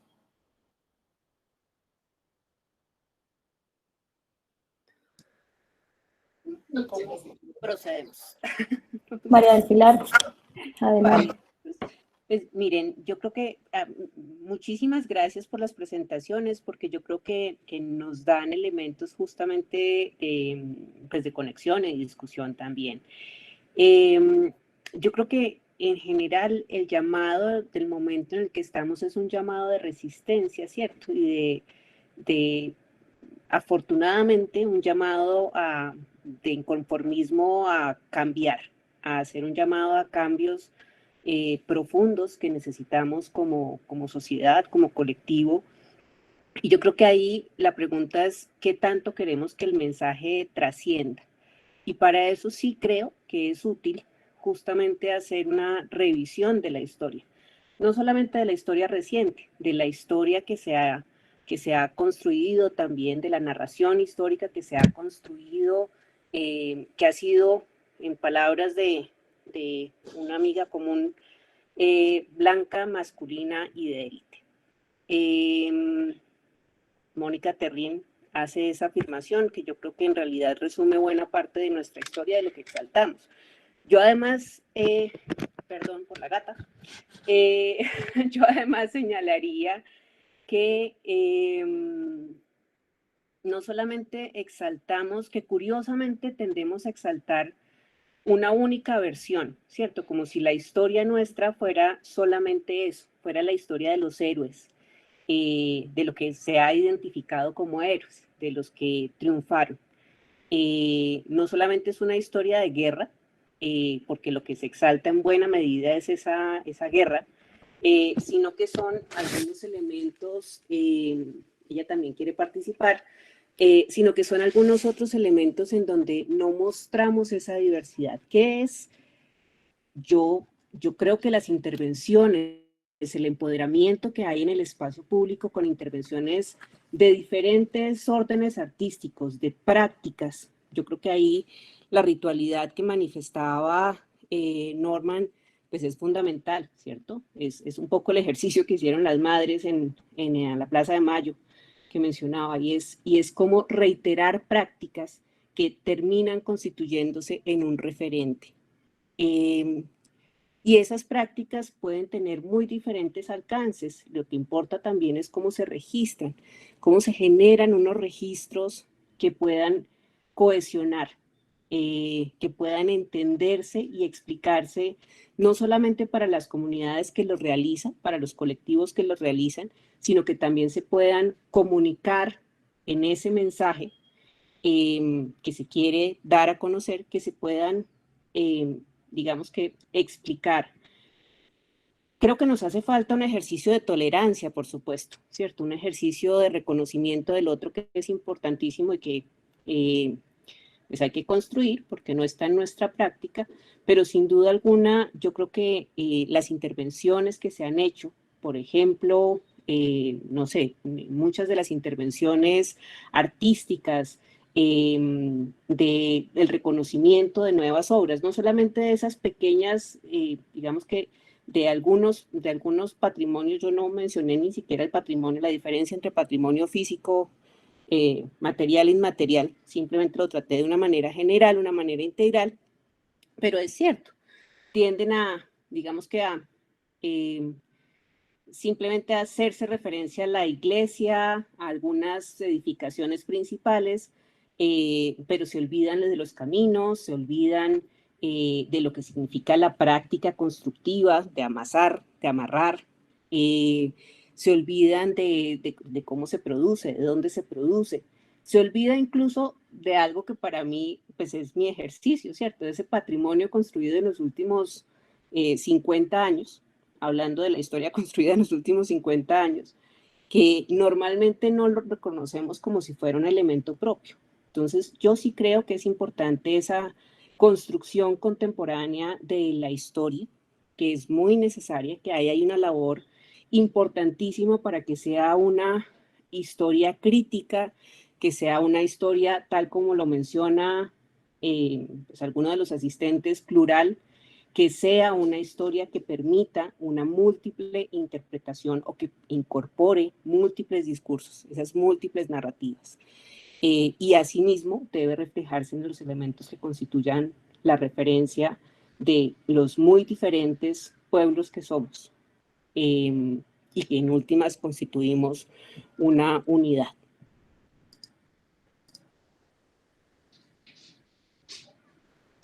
Gracias, Pilar. Vamos en orden. Profesor Albeiro, creo que el profesor Carlos formuló como a cada uno de ustedes, entonces, el profesor Albeiro y después Norma. Me voy a referir a las élites criollas para el caso de los pueblos del sur, no solamente de Pasto, pues, sino de Nariño, de todo el territorio. Es bien interesante la posición del pueblo de Pasto y de las comunidades de Nariño, sobre todo las comunidades indígenas y el pueblo mestizo, porque las élites criollas siempre avasallaron a todo el mundo, y no solamente en Nariño, sino pues en Antioquia, en lo que sería hoy los dos Santanderes, en Tolima, en fin, ni hablar del Cauca. Y es el tema aquí de los resguardos, porque los resguardos fueron institucionalizados como una forma que tenía la corona para que no se acabaran los pueblos, para que no se acabara la mano de obra, para que no se dispersaran los pueblos. Si se acaba la mano de obra, entonces, ¿qué hacemos? Entonces se organizan los resguardos y había unas órdenes especiales para que los españoles no durmieran allí, para que no se cruzaran pues con nuestras indígenas, lo pongo entre comillas, para que no abundara el mestizaje, en fin. Y luego se fueron tomando los resguardos, las tierras planas, las mejores tierras, los criollos se fueron apoderando y empujaron a los indígenas a las partes más altas. Eso lo vemos muy bien aquí cerquita en Río Sucio, ¿no? Cuando desde 1795 tenemos datos de colonos antioqueños, empresarios que entran a las zonas a apoderarse de las tierras de los resguardos. Eso lo tengo yo planteado en un libro que se llama Colonización Antioqueña y conflicto, creo que es Colonización Antioqueña y conflictos agrarios, algo así. En todo caso hablo de conflictos agrarios. El pueblo de Nariño vio cómo le quitaban su tierra de una forma espantosa, pues, y se mantuvo alrededor digamos, de la figura del rey, entre comillas, mandándole cartas al rey para proteger sus resguardos, y los criollos contra ellos, y los criollos contra ellos, los blancos, en fin. De modo que eso llega hasta la independencia, y entonces en la independencia los indígenas no quieren participar en ese proceso libertario, ese proceso de independencia de España, sino que dice, pues, al fin y al cabo, el rey es el que nos dio la tierra, es el rey es bueno, algo parecido a lo que ocurrió en la revuelta de los comuneros, aunque en la revuelta de los comuneros también se sumaron muchos indígenas en este proceso, ¿no? En 1781 y de allí en adelante. Entonces, por eso hubo una especie de desprecio, de ataque al pueblo de Pasto, pero no nos podemos olvidar la Navidad sangrienta de diciembre de 1822, cuando Sucre y su ejército tomaron a sangre y fuego al pueblo de Pasto y saquearon las casas, saquearon las iglesias para sacar los copones, las custodias, los cálices, etcétera, expropiaron a la gente, violaron a las mujeres, etcétera, etcétera. Entonces, esto tiene mucho que ver con ese odio que quedó en Pasto y aparece el símbolo, ay, se me olvidó el símbolo de la gran figura libertaria de Pasto. ¿Cuál es? Vladimir Rolando Alvarado. Agualongo. Agualongo.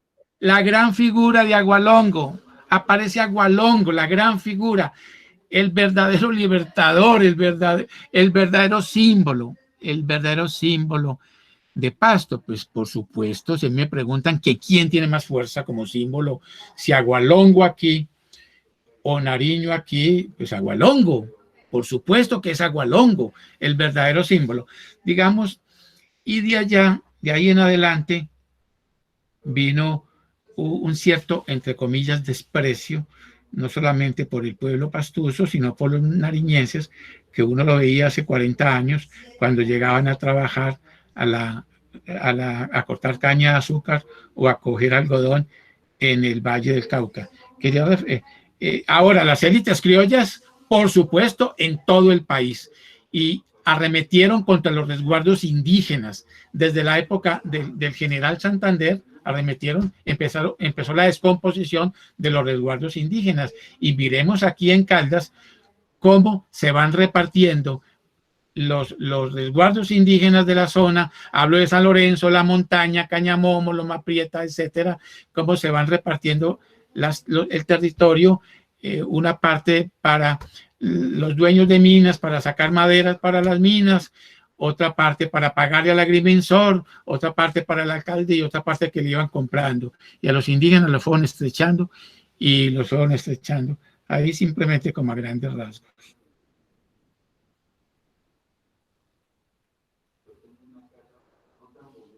Muchas gracias, profesor Albeiro. Ahora, Norman. Gracias, profe Jimena. Muchas gracias al profe Carlos por las preguntas. Frente a otras formas, aparte de la tradición oral, materiales y tangibles que pudiéramos entender en esta línea que hemos venido reflexionando, señalamos nosotros la importancia de los sitios sagrados, de los cerros, de las cascadas, de algunos lugares que son sagrados por la posibilidad y la fuerza de la energía que allí se concentra en estos espacios y que indudablemente han sido utilizados por generaciones anteriores a nosotros y por nosotros mismos en los distintos territorios. Darle mucha fuerza a los sitios y espacios sagrados sería muy importante en esa resignificación de lo que implica ese concepto de patrimonio y la historia que, como bien decíamos, está emergiendo ahora con mucha fuerza. Y desde la narrativa, consideramos que cuando hablábamos de las gentes, nos referimos a los hombres de a pie, a las mujeres que han aportado toda su vida para el mantenimiento en este caso de las comunidades indígenas, y en las narrativas para nosotros es muy importante las prácticas culturales en la crianza, porque vemos que parte del deterioro social de nuestras comunidades guarda relación con esas prácticas culturales y ancestrales en crianza, cómo se han venido transformando, cómo se han venido conjugando, cómo se han venido acercando a otras prácticas de crianza que desde las reflexiones internas vemos que han afectado de alguna manera la convivencia y con eso la categoría de buen vivir que nosotros como pueblos indígenas hemos venido trabajando a través de la enseñanza de nuestros abuelos y abuelas para seguirlo transmitiendo a las generaciones futuras.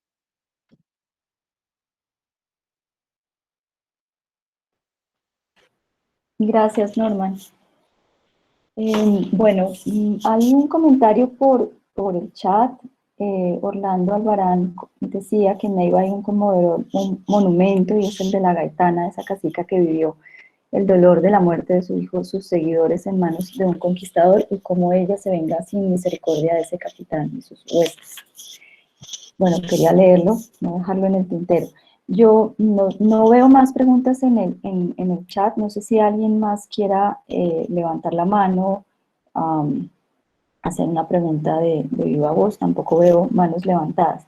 Yo no me quisiera ir, nos queda un ratito. Bueno, Jaime Alberto Pineda. Adelante, si quieres. Sí, buenas noches y Hola, muchas Jaime. gracias por el espacio, por esta cátedra abierta.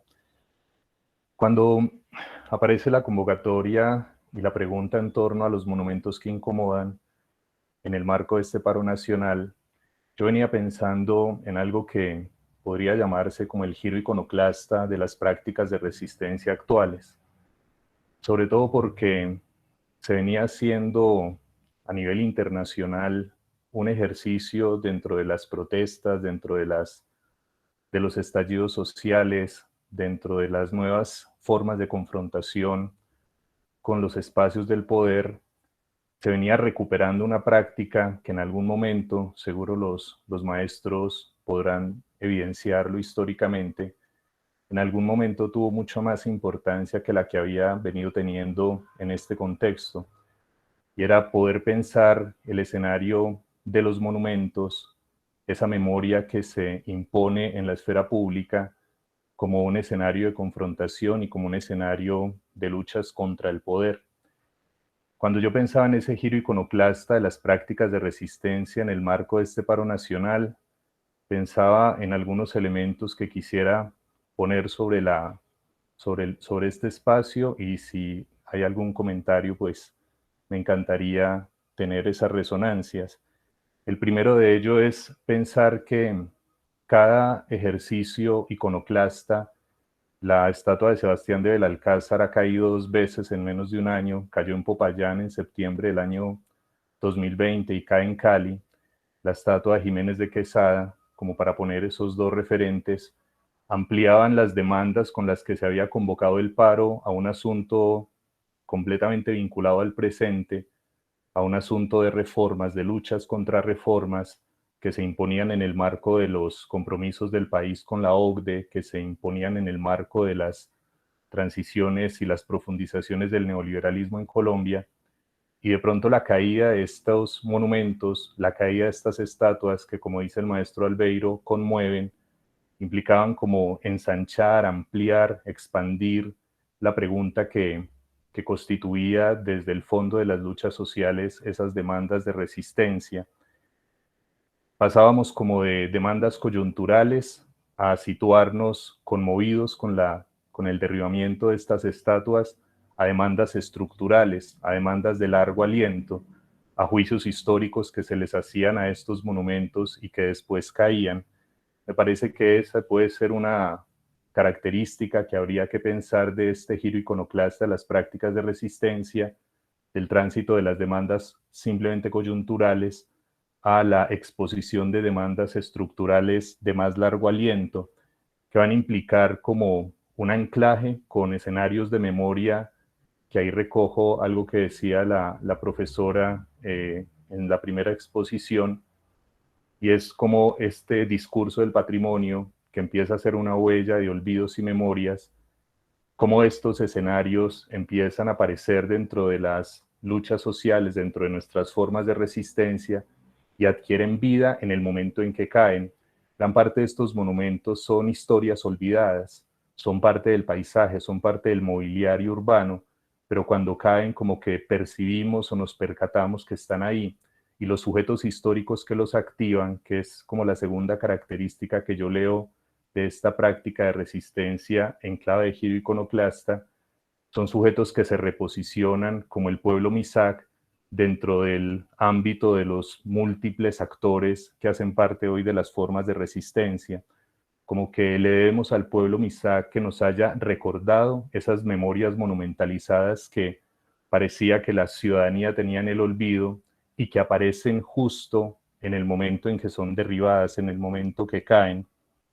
Una tercera consideración es que siento que en esa ampliación de las relaciones de poder, de los escenarios de confrontación, impugnar monumentos en el tiempo presente es volver a invitar a una resignificación de la historia social de la resistencia, porque cada monumento que cae, desde el movimiento en Estados Unidos que reanimó en la caída de ciertos monumentos la discusión frente a las formas simbólicas de la esclavitud, y en Colombia frente a las formas violentas de la empresa de la conquista y las demandas históricas de los pueblos originarios, esos escenarios de construcción de disputas frente a lo patrimonial, de disputas frente a la memoria común exhibida en la esfera pública, como que nos van permitiendo reconocer otras historias sociales de la resistencia.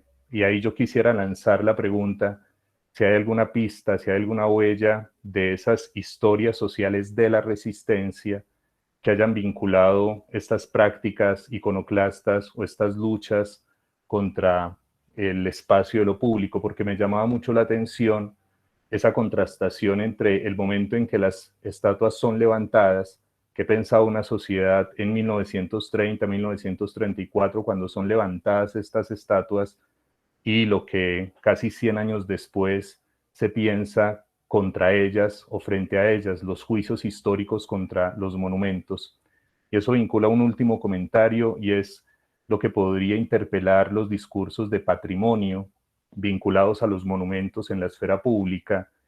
La palabra patrimonio tiene una carga de entrada vinculada a escenarios de dominación. Es lo dado por el padre, es lo dado por el jefe de familia, el pater omnium viene de ahí. Y esa noción creo que, sobre todo con la intervención de Norman, me hizo pensar que hay que intentar deconstruir las formas patrimoniales en función de recibir también aquello, no solo lo que viene del padre, del jefe de la familia, de los universos simbólicos del patriarcado de la memoria, sino lo que viene desde abajo, lo que viene del pueblo, lo que viene de la gente, como lo dijo Norman. Y una nota marginal, creo que si todo este tema de los monumentos que incomodan en estas prácticas de resistencia vinculadas a un giro iconoclasta, nos están dando mucho que pensar alrededor de las memorias que seguimos discutiendo, de las identidades colectivas que tienen que vivir la interculturalidad y no solo, como lo decía la profesora, seguirlas anunciando en términos nominales, sino qué hay en la interculturalidad, cómo esto es un gesto de interculturalidad, cómo estos juicios históricos a los monumentos y sus derribamientos son maneras de vivir, de reclamar, de exigir esa interculturalidad como experiencia de lo común. También nos están llevando a pensar otras espacialidades de la resistencia, y ahí pienso fundamentalmente en lo que pasa con la resignificación nominal o con las toponimias de la resistencia que el movimiento social en Colombia viene haciendo hoy en el marco de este paro nacional, de Puerto Rellena a Puerto Resistencia, del Portal de las Américas al Portal de la Resistencia, la resignificación de las Lomas de la Dignidad. Seguramente Villahermosa, aquí en Manizales, será pronto Villa Resistencia. Cómo esas nuevas maneras de nombrar los lugares esas nuevas toponimias también van creando como un escenario distinto para pensar el espacio público de la resistencia. Bueno, muchas gracias. A ti, Jaime Alberto, por tu intervención, tus palabras, muy interesantes, muchas cosas de las que mencionas. Yo solamente diría, precisamente volvemos al tema de las diferentes miradas, pero le doy la palabra a los profesores, al profesor Albeiro, a la profesora María Pilar, a Norman, que también es profesor, para que nos comente a partir de las palabras y ya ya te fuiste ya no sé, de Jaime, perdón, de Jaime. Nos quedan un par de minutitos, quizá alguno de los tres. Mencionaste a Albeiro, pero no sé si entonces... No, dale, adelante. Nos quedan pocos Adelante, minutos. Pilar. Entonces, adelante, Pilar, ya que te vemos en pantalla. Vale, listo. Pues Jaime, muchísimas gracias además por aportes muy significativos. Yo creo que es cierto que muchas de estas intervenciones nos están haciendo visibilizar elementos que normalmente tenemos absolutamente olvidados en el espacio público. Incluso creo que tenemos aquí el ejemplo en Manizales de una confusión de un personaje por otro. Y yo creo que eso da cuenta del desconocimiento que hay, ¿cierto? De cómo en realidad esos objetos en espacio público no necesariamente constituyen un patrimonio. Y ahí haría una diferencia, ¿cierto? Igual que, no sé, una bella obra de arte de cualquier nivel o una manifestación de cualquier nivel no necesariamente es una obra de identidad y de memoria. Y yo creo que eso sucede con muchos de las obras que están, que normalmente conocemos como monumentos o como esculturas en espacio público. Creo que al contrario, parte de lo que está sucediendo es que las hemos naturalizado, y al naturalizado las olvidamos. Casi que no hacen parte sustancial de la historia, y en este momento se están reactivando en ese proceso de resistencia que, como bien llamas la atención, es un llamado a temas que son bastante más estructurales de nuestra sociedad que simplemente, no sé, un problema, pues no sé, de un vacío que se genera en un separador. Creo que ese no es el tema, ¿cierto? Para nosotros en realidad está mucho más allá, y está en una pregunta que además conecto con lo que señalaba Carlos antes. Es bien interesante las formas de representación que tenemos de de los elementos que hemos reconocido como elementos de memoria dentro del espacio público de la ciudad.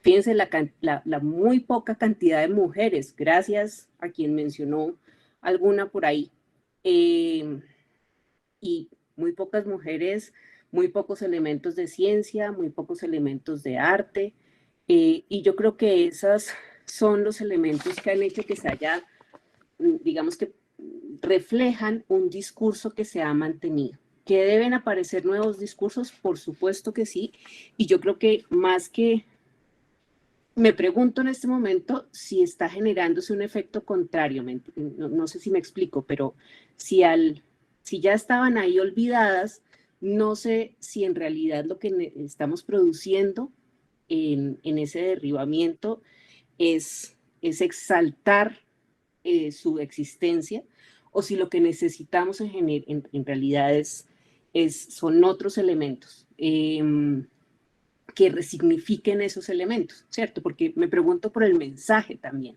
Una cosa es el mensaje inmediato, que ciertamente es un mensaje poderoso en este momento, ¿cierto? De decir, necesitamos cambios, pero me pregunto también qué significaría si eliminamos a unos 50 o 100 años esos elementos, si los borramos, si hacemos el ejercicio contrario de borrarlos enteramente de la memoria. Yo creo que hay que hacer el ejercicio de contar todas las caras de esa moneda, todas las caras muy complejas y muy contradictorias que tienen en esa moneda. Preguntabas por algún ejemplo de cambio y de resistencia. No es exactamente el mejor ejemplo, pero se me ocurren las barracas de Cuba, que se han resignificado como colegios y como lugares que en su momento fueron lugares de más conflicto y que actualmente son los elementos de formación, ¿cierto? Que son unos elementos de referencia.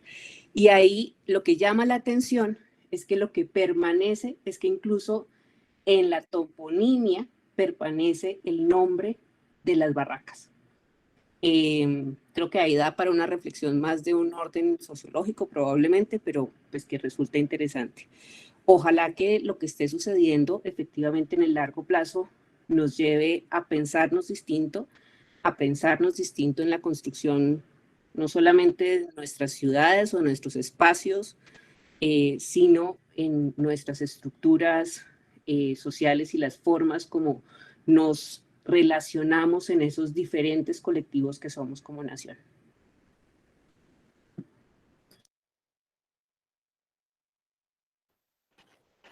Gracias, Pilar. No sé si el profesor Albeiro o Norman quieren agregar algo a el comentario y las reflexiones de Jaime a propósito de la pregunta. No sé si tienen alguna otra, quieren hacer alguna otra intervención. Me gustó mucho la intervención de Jaime Alberto Pineda, ¿no? Me gustó porque tocó elementos como de clausura. Ya me va a poner a mí a investigar esta parte, porque es muy bello trabajar el hecho histórico cuando se están sucediendo. Eso es muy bonito. Me encantó la reflexión que hizo Jaime Alberto. Y esto tiene que ver con la pregunta que hizo hace un rato David Jiménez. David Jiménez hacía la pregunta, sesgos políticos, en fin, cambios entre 1950 y el año 2020. Y uno ve cómo ha cambiado Manizales. Yo no sé ustedes, Jimena y María del Pilar, cuántos años llevan aquí en esta ciudad. Yo llevo mucho tiempo en esta ciudad, pero me quedo aterrado, es cómo ha cambiado. Y voy a buscar las causas y parte de ella, mucha parte lo encuentro en los estudiantes universitarios.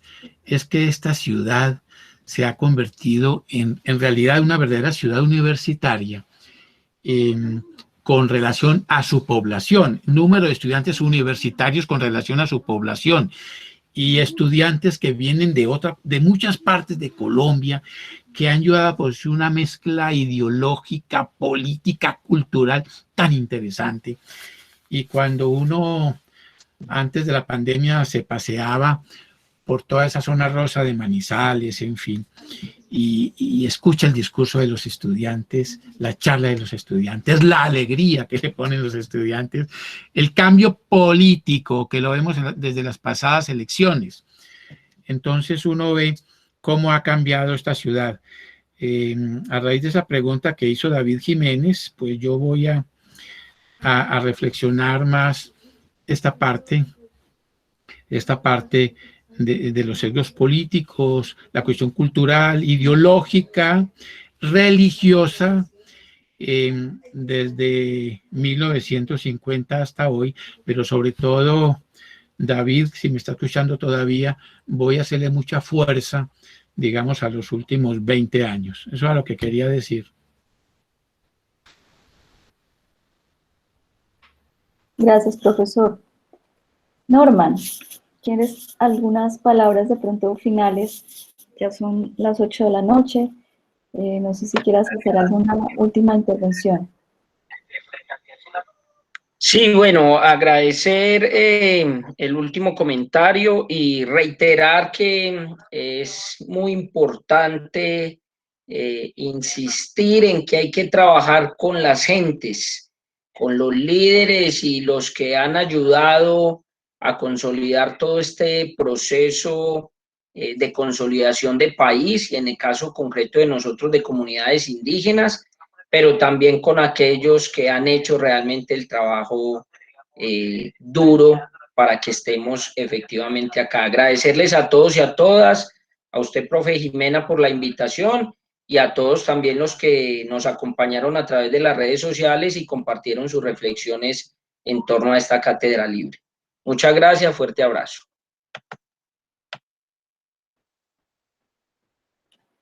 Bueno, a ustedes tres, a Norman, María del Pilar, profesor Albeiro, muchísimas gracias. Este tema, por supuesto, no se agota acá, como seguramente ha sucedido en todos los otros conversatorios.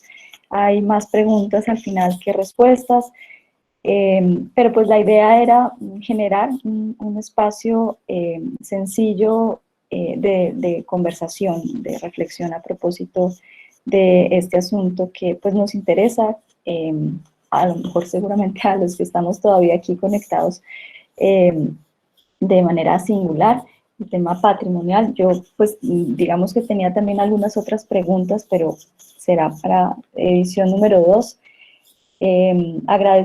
Sencillamente agradecerles a ustedes, a los que nos acompañaron esta noche, por estar, por compartir a lo mejor por el chat, o a quienes se animaron a participar. Nuevamente a Norma, María del Pilar, y profesor Carlos, pues que finalmente ha sido quien tuvo la iniciativa desde el inicio de generar este espacio para hablar sobre diferentes temas con respecto, bueno, al marco, pues, a propósito del paro nacional. Entonces, pues, no creo que sea más por el momento. No sé, profesor Carlos. Sí, Jimena, finalizar agradeciendo a ti en particular haber organizado este espacio que me ha parecido muy bonito, a la profesora María del Pilar, profesor Albeiro, a Norman, David, también profesor, todos nos soltaron hoy por su participación, a quienes nos han acompañado el día de hoy como asistentes y también con sus intervenciones. Quisiera dejar la invitación para algo que incluso algunos de ustedes señalaron: las próximas sesiones de esta cátedra libre. Dentro de 8 días queremos hablar de los murales, que ha sido otra de las prácticas bien interesantes que algunos de ustedes mencionaron, lo mismo que en 15 días hablar de la música en el paro. Entonces está la invitación para las próximas sesiones. De nuevo, el agradecimiento a todos y muy buenas noches. Buenas noches para todos. Listo, buenas noches. Gracias.